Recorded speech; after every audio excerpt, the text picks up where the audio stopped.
Welcome back to DS Trucks. In today's video, I want to talk about payload on the F350 versus payload on the F250. Now this is going to be interesting because on our F350 we actually did a payload D-rate package, and the reason we did that is so that when we hook up to our 16,000 pound dump trailer, we would not need to have a CDL and be over 26,001 pounds. And the whole idea was to go with the F350 so that we could have the F350, the added capability of an F350, meaning the heavier rear springs. Being that we were in the market for a new truck anyway, I felt it was worth it just to get the 350 over the 250. But let's actually take a look at the payload on these trucks, because I was actually quite surprised by what I found after actually receiving this F350 with the payload D-rate package. Now, let's take a quick look here at our door sticker. Now, in here we can see that our payload is 2,836 pounds. Now that was surprising because that is actually quite a bit less than it is here on our F250. Let's jump in the door. Hopefully the key's not in the ignition because it's going to be dinging. If it is, I'll pull it out. Okay. Looking at our payload here on this 2019 F250, we can see that our payload is actually 3,366 pounds. So, 3, 4, that's quite a bit more payload. Let's actually do the math here. I'm going to pause this.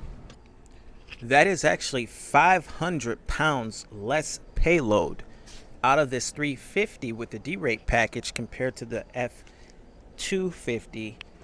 And at the end of the day, I think it comes down to this being a 2019 with a 6.2 and a 6-speed versus this being a 2022 with the 7.3 and the 10-speed. Now the 7.3 by itself shouldn't weigh that much more than the 6.2. Actually, the 7.3 should be lighter. When you look at the 7.3 liter V8 engine, it's so much smaller than the 6.2. Now it's got a bigger displacement, it's got bigger pistons, it's got, you know, a bigger breath of air when it breathes, but the 6.2 has a bigger block, bigger heads, it's a bigger footprint. So the 6.2 should actually weigh more. I'm not exactly sure if it does, but I would imagine that the 6.2 has a higher, heavier weight. It must be that 10-speed transmission. Let's slide up under here and look and see if the 10-speed is physically bigger. All right, underneath the 7.3, the 2022 with the 10-speed, we can see how, can we tell how much bigger it looks? This is pretty interesting underneath here, though. It's got a aluminum pan, it looks like, aluminum oil pan, but a plastic pan for the trans, aluminum pan for the engine. Beautiful how they paint these up now. Everything looks so clean under here. Just nothing. What's better than a new truck? Nothing's nicer than a new truck. There's not even rust on the drive shaft yet. Man, Ford really stepped it up. They really did. The exhaust is just new. Beautiful. I wonder if there's anything I can do right now to protect this exhaust. It's kind of nice too. Really the exhaust at the muffler is where things get it's a dual exhaust until you get to this first muffler here, and then it comes down to one, and then look at that. It freaking hits this pipe right there. It's like one pipe. And then it's a resonator, then another muffler. Dang, could you imagine if you cut the exhaust right there?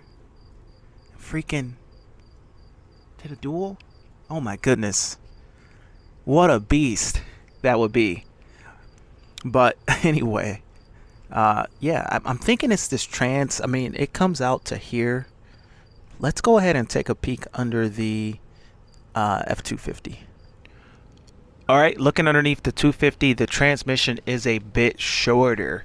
As you can see, it doesn't quite extend out as far as this 10 speed. So the 10 speed is definitely a longer trans. So I'm willing to bet that that 10 speed's a couple of 100 pounds. Maybe, I mean, I don't know exactly, but I'm willing to bet that 10 speed's a little bit heavier. Now, let's take a look, though, at our 350 that we just got. Get up under here. This 350 rolled out of off the line with running boards. So how heavy are running boards? Well, I've installed them before. They probably weigh like 25 pounds. So 25 pounds times that by 2, that's 50 pounds. Also, this 7.3 has 2 alternators. How much heavier is an alternator? Alternator might weigh like 40, 50 pounds. How heavy is alternator? So, all these things combined, you have maybe some more modules. This truck has maybe a few more electronics than it did in 19. So I'm thinking that's why we lost 500 pounds of payload. You start adding all these little things up, and before you know it, that's how they do it. They whatever this thing rolls off of the line with, that is what the vehicle will be rated at. So if I were to add, I don't know, a sunroof's probably going to take 75 to 80 pounds of payload away from you. Whatever features you add kills your payload, and I'm sure you guys all know that. But it's interesting to see that this 350, I didn't really think that I would lose like 500 pounds of payload by going with the 350, but I did. So what's interesting, typically with our plow on this truck and the load of salt, you can easily reach top payload. You can easily reach that 10,000 pounds. So it's going to be interesting. Now that's kind of the price we pay. The payload D-rate pack. Does that hurt the value? In our area, people really aren't checking. But what could get you in more trouble, I think, is being over 26,001 as far as the towing. You don't want to be in that CDL territory. Now, with these rear springs, what I need to do, and I'm probably going to just bite the bullet and do it today, is actually hook these up to some serious tongue weight and see what the difference is in squat, because I'm curious if these springs are any better than F250 springs. So comment below and let me know if you would like to see that. These overloads are they're too high. I feel like they should sit lower so that when you actually put the load on it, maybe normal driving, they don't come into play. Normal driving. But these are what they say they are. They're for when you're overloaded.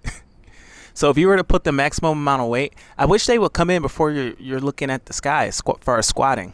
If you actually pull these things into play, then you're squatted quite a bit. So maybe if there was like a relocation bracket looking at this, I don't know if that would even be possible. But yeah, the overload springs don't do much. But I want to hook up. It's going to be a little bit of legwork for me to unhook the 250 and actually get the dump trailer and pull them and then switch. It's a lot of work. This stuff can be a lot of work.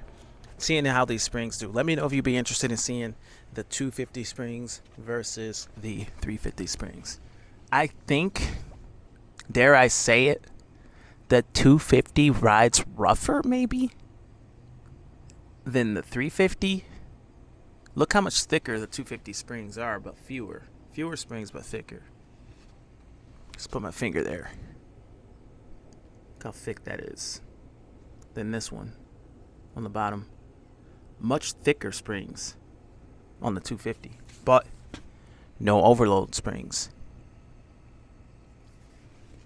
No overload springs on the 250. Now let's shoot over here. And I'm almost out of memory here, so it's almost time to end this video, but let's look at how thick these are.